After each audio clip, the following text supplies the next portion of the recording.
again, and welcome to Foreplay Radio Sex Therapy. I'm your host, certified sex therapist Laurie Watson, author of Wanting Sex Again, and blogger at Psychology Today and WebMD. And I have with me Dr. Adam Mathews, my co-host, who's a couples therapist, psychotherapist, and president of NCAMFT. Foreplay is dedicated to helping couples keep it hot. Each episode, we cover an aspect of sex that impacts your sex life and something that you can relate to. So if you find our discussions helpful, please give us a review on iTunes or Stitcher. We would love it if you would tell a friend about us. You can find us also on the web at foreplayrst.com. And if you have a comment or a topic that you'd like us to talk about, we'd love to hear from you. Please send them to us at info@foreplayrst.com. Thanks for listening. Now on to today's topic. So Adam. Lori. You're sick and I'm sick. Yeah, we're not feeling great this morning, are we? I know. But the show must go on. The show must go on. Just so if you're listening out there, like, we're trudging through. I know. I spent time in my bed this weekend just trying to recover. Hey, when you're in bed, do you or your wife steal the covers? She would say that I do. I would say that she does. This is an ongoing discussion. She also wants much less covers than I do. We're a little stereotypically reversed in this area. I get really cold and she gets really hot. So why does she steal the covers if she's always hot? Well, because she says I take all of them. I see. And I tend to roll when I sleep. So I'm not very still. She stays perfectly still the whole time she's asleep, but I change positions about every 10 minutes or so. Yeah. So I'm not a very peaceful sleeper. We sleep on like a mountain of pillows. I mean, literally, we have probably 12 to 14 pillows on our bed. Now, do you build a pillow like wall around yourself? No, it's a wall behind me. I see. See. So my wife builds a pillow wall. It's a leftover from when she was pregnant. So there's a barrier of pillows. You have to climb over the pillows to get to her. That's right. That's right. So what do you think the perfect way to sleep is? I mean, she's probably trying to get comfortable, which I have to have a pillow between my knees. I mean, I don't know. Yeah, she converted me to that. Yeah, that's comfortable. Now that's again, like, she had one of those every time she was pregnant, she had one of those huge body pillows. Yeah. I've never had one of those. I should get one of those. They're apparently really comfortable. She had one of those for a while, and so we have this pillows we sleep with, and then the pillows that for some reason are just decorative, are just there for our eyes, I guess. I don't know anybody else that's going to be looking at these pillows, but then you have to remove all those pillows every time because we have to put them back on the bed. I hear men traditionally hate that, having to take the decorative pillows off at night and then put them back on in the morning. I just don't see the purpose of them. But they're pretty, Adam. They're pretty. I don't see the purpose of making my bed, but she does. I would just leave it. I just don't have the time to make my bed. That's my excuse. So you just leave it. Actually, my husband makes the bed. Ah, I see. Yeah, no, I would just leave it. I would just leave it every single night. But she makes it and puts those pillows back on, and then we take them back off. And in between the time we would be slobs, Adam, if we lived together. Right. We would be total slobs. Well, I just not have them. I don't understand. I did give up the top sheet. Did you? I used to, you make a bed with 2 sheets, but I realized the top sheet always felt confining, so I just needed the quilt, I see. The feather quilt. And so eventually I'm like, why are we doing this? I just scooch it down to the bottom every single night. I only want the quilt on me. I see. I have to have that sheet in between us, in between the me and the covers, right? Because the covers never feel. Right. I don't know. Right, yeah. That's a good word for it. Yeah. It doesn't feel right. I understand. I have to have the heated mattress pad underneath me. Oh, wow. That's an extra layer. It's March, and I'm, still cold. Okay. Occasionally I get warm enough by March, but yeah. But we have the dual controls, so my husband doesn't have to be heated up. Fancy. Yeah. All right. Yeah, so it doesn't. Fancy mattress. The mattress pad is way better than an electric blanket because an electric blanket is, it's kind of like bumpy and it doesn't feel good. It's not cozy around you. Okay. So. But why are we talking about this? Well, obviously, I was on Instagram, and I was noticing that a lot of the popular posts in the marriage group and kind of the genre was all about stealing covers. You know, do you steal your husband's covers? And it just had 1 million likes. And I'm like, why would that be? And I started to noodle about that and think, you know, what is it saying that's so charming, right? There's something. It's a charming thing? Right. There's two behaviors that we're going to talk about in this podcast. One is charming, one not so much. So stealing the covers is the charming one, and snoring is the not so charming one. But I thought, you know, psychologically, when we say, I can steal the covers or I'm stealing your covers, it really means, you know, I can be selfish in bed. You know, and I know that you love me enough, and it's such an intimate place that, you know, it's saying something psychologically about the relationship. You know, I can take from you, and I don't have to feel guilty for being selfish. I mean, we rib each other and tease each other. Oh, you stole the covers last night. But by and large, it's like we're really happy somebody's in bed with us. So it's more, you think it's more of a intimate type of language. Right. It's an intimate joke. That's not as your sleep habits, what you do when you're sleeping. Would you put that in the same category of like talking in your sleep or things like that? Like how cold, whose feet are the coldest? I mean, I think putting your cold feet on your partner is sort of the same category. I would definitely say my husband would not say talking in your sleep is in this category because I terrify him with my talking in my sleep. Oh, really? Yeah, when we were first married, okay, I don't know how helpful this is to our podcast listeners, but when we were first married, I always spoke in my sleep. When I was really little, I walked in my sleep. And apparently one, you know, night after we were first married, I woke up and I had screamed, just bloody murder screamed. And my husband was like, what's that? Oh, my gosh. And he's like, are you okay? I'm like, yeah, I'm okay. He's like, you just screamed bloody murder. And I'm like, yeah. I'm like, my throat kind of feels like that. And he's like, you know, I'm like, I guess I'm okay, though. And he goes, well, I'm not. Woken out of this dead sleep, you know, from my screaming. Yeah, I still do weird things. I still see people and all kinds of stuff and wake up with a start and say crazy things. And my wife hit me on my chest as hard as like she could in her sleep one time. And that completely woke me up. I had no idea. I had no idea what was happening. And then her arm just came down just hard across my chest.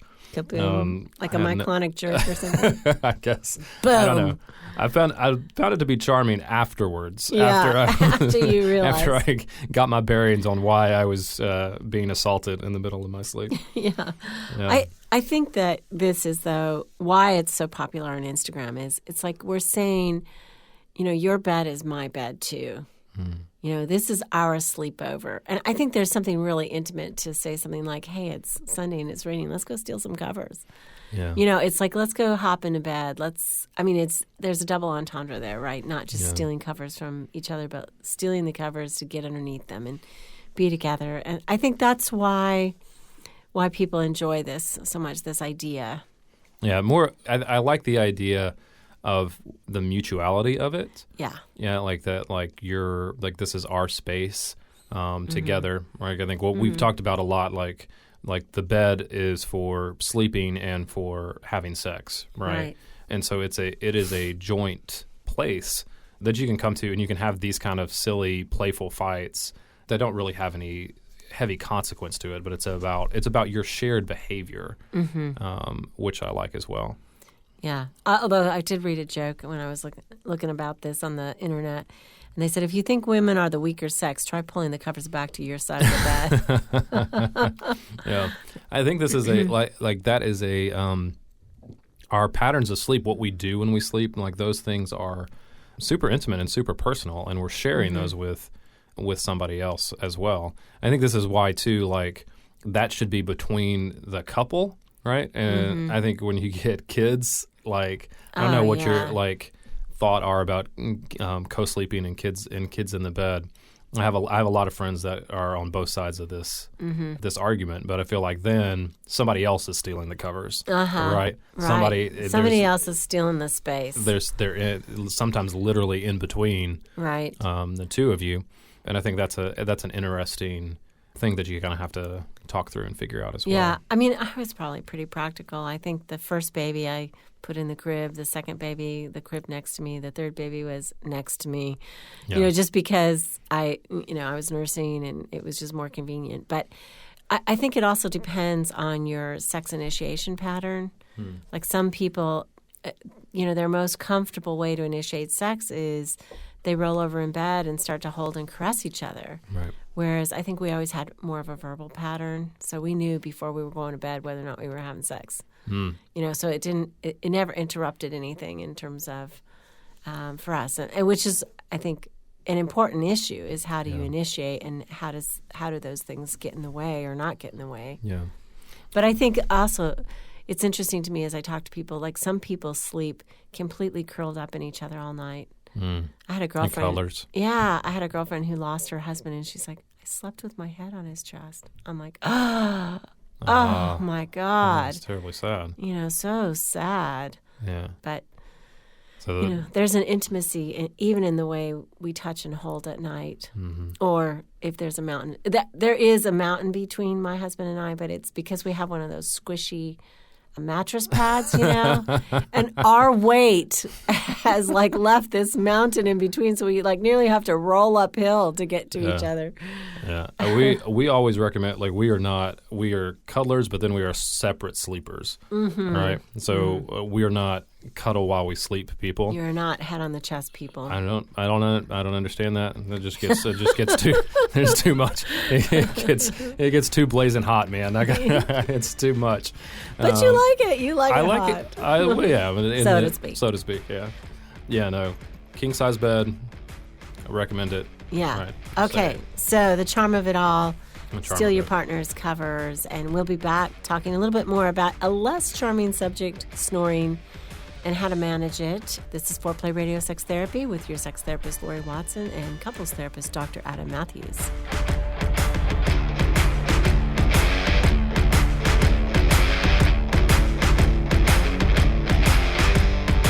So, Adam, we're going to do a new thing. We are going to offer a link to Patreon on Foreplay Radio Sex Therapy, which is foreplayrst.com, for people who are really interested in helping us develop deeper, more interesting podcasts and also offer resources to them. Yeah, Patreon is a platform where you can directly support things that you love. We know that several of you have been real supportive of us, and we hope you would consider being financially supportive as well. Right, because we're running practices and families, and we need time really to do more, something like a webinar. We'd like to do some worksheets for you. We really want to expand the resources that we can be able to provide to you as our listeners, dive deeper into the questions you have, offer more practical steps for you to have the best possible relationship. So we're looking for some patrons. We appreciate already the love, the emails that you send. All of that is great. So if you love listening to us, you can find out how to support us by going to our website, foreplayrst.com. Thank you so much for considering that. We appreciate it.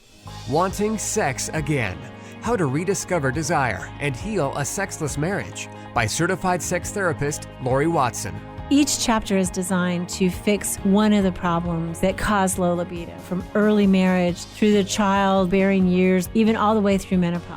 I've also had men read it and tell me that for them it was the most hopeful thing they read about resolving sexual problems. Look for Wanting Sex Again on Amazon.com. You can also talk to Laurie Watson for therapy in person or via Skype. I offer couples counseling and sex therapy, and I think about both aspects of the relationship, emotional intimacy and sexual technique, and that combination together helps marriages be happy. Improve your sex and improve your relationship with Awakening Center for Couples and Intimacy. Find out more at awakenloveandsex.com. Awaken what's possible. Hi, I'm Dr. Adam Mathews, and I want to welcome you to Mathews Counseling. At Mathews Counseling, we believe it is our job to come alongside you in whatever difficult challenges of life you are in and help you rediscover hope and to find the strength that you have to face those challenges. We believe in people, specifically that no two people are alike and therefore they need solutions that are unique to them. We strive to create a safe and comfortable place for you to explore who you want to be and identify the obstacles standing in your way. Oftentimes, the first step toward finding help is the hardest, but it can also be the bravest. At MathewsCounseling.net, we strive to help make the first step easy. There you will find our blog with some great resources from our therapist. You'll also find a link to our client portal where you can schedule directly with our therapist at your convenience. We offer free 30-minute consultations either in person or over the phone, so the first step is at no cost to you. Give us a call at 919-587-8018, or again, find us online at MathewsCounseling.net. We look forward to working with you.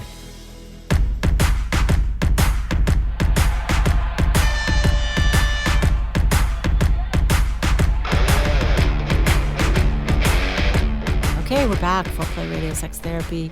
Stealing the covers and snoring. Yeah, intimate bedroom behavior, right? Yes. That's kind of what we're talking about. Exactly. I actually found this Instagram post on this group called Marriage 365, and I know them. They're Casey and Megan Caston with Marriage 365, and they have a ton of followers on Instagram and Facebook, and they have this really cool program called Naked Conversations where you subscribe to it, and it's sort of like Netflix for marriage. Every month they renew this, a new topic. You might even find something by me out there. I don't know. I think I did something with them as well.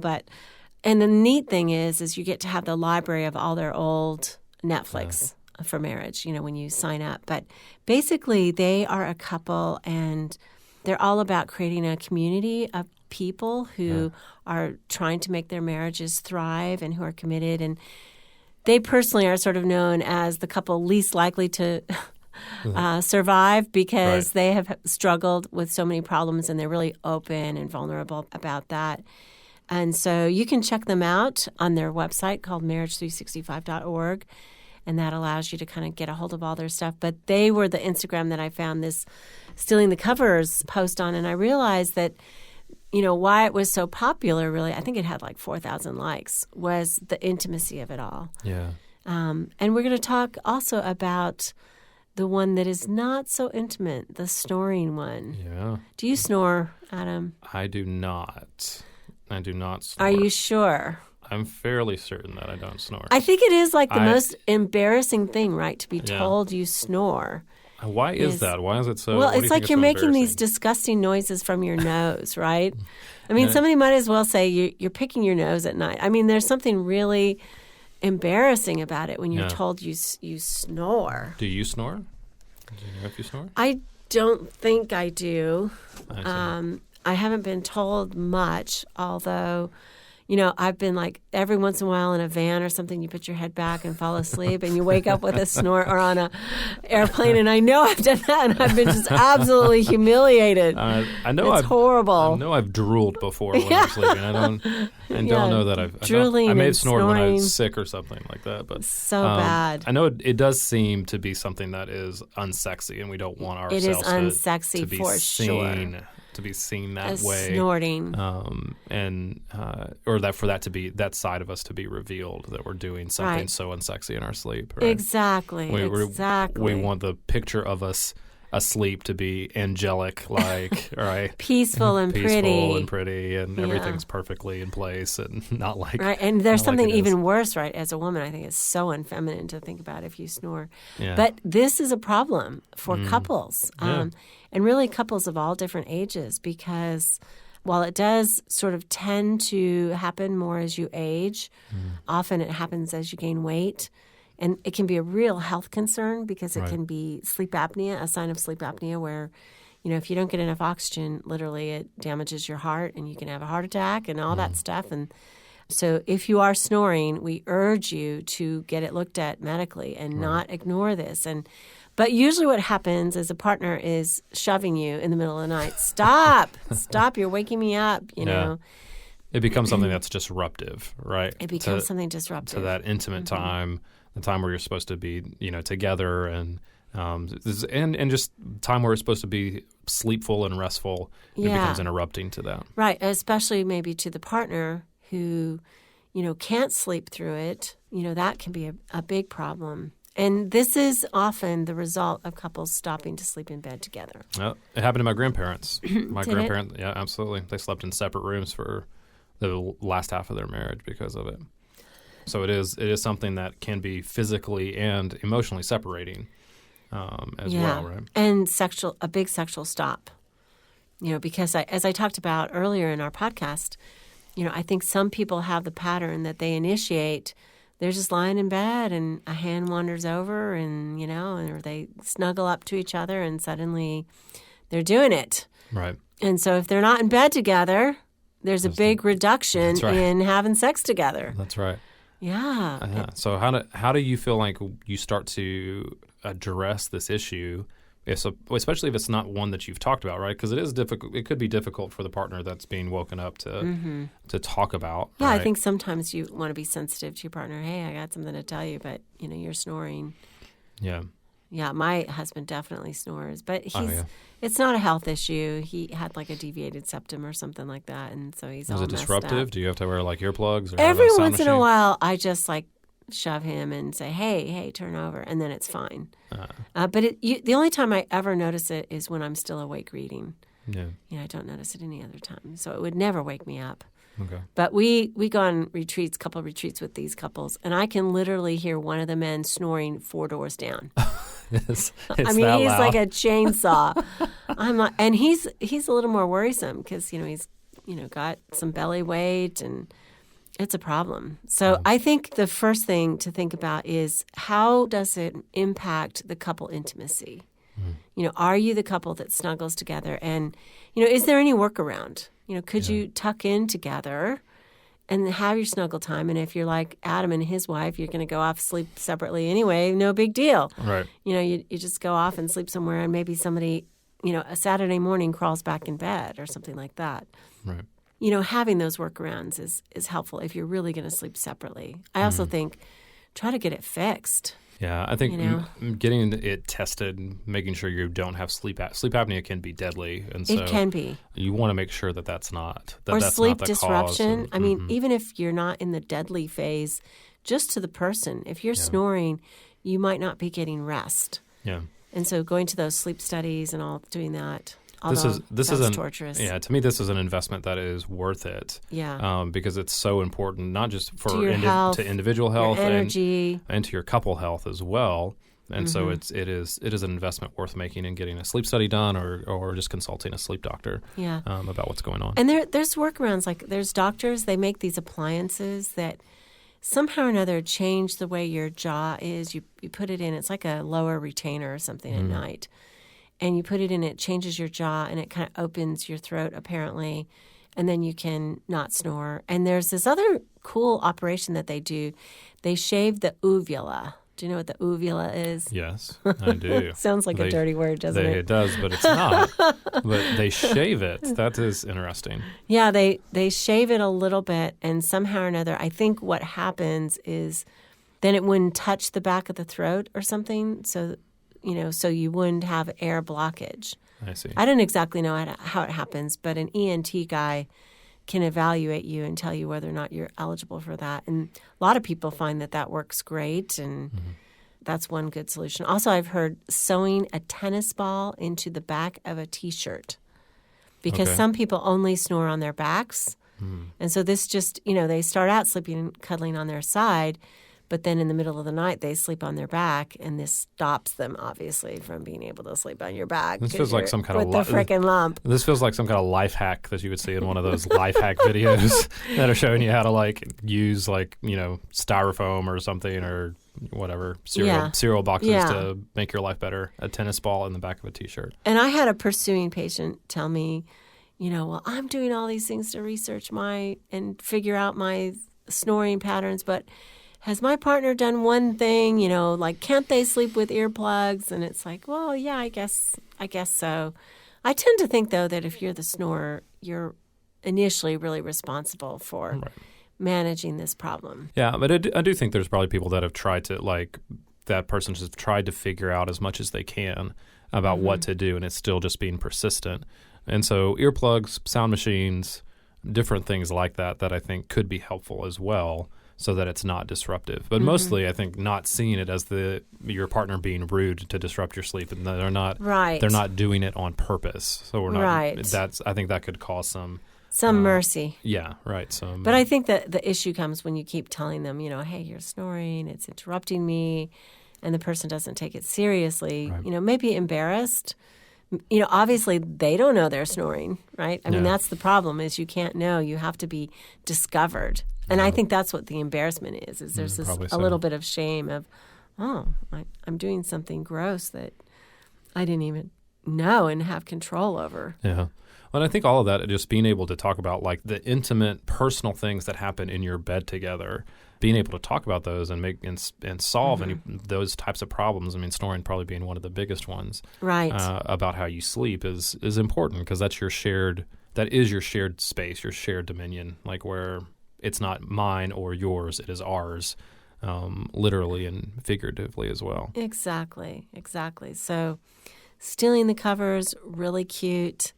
I will say, we have 2 quilts on our bed, and I've started to kind of pull one quilt to my side of the bed before we go to sleep. You don't even do the shared covers thing. It's just I used to. His and hers. I actually, I know this is terrible, and this says something about me psychologically, but I really do like my own quilt. So that I can like have it all tucked around me. Yep. It's my husband likes to say Laurie needs, a ton of alone time. She needs like 8 hours every day when she's asleep. And that translates into that's the better. All right. Yeah. That's when I need it. Yeah, awesome. That's when I'm getting my alone time. Okay, well, thanks for listening to Foreplay Radio Sex Therapy. Be sure to check out Marriage 365, and thanks for listening. Hey, help us stay on top here at Foreplay. We'd love it if you would subscribe and share it with your friends. And please take 1 sec and rate and review us. Thanks so much. All content is for entertainment purposes only and should not be considered as a substitute for therapy by a licensed clinician or as medical advice from a doctor.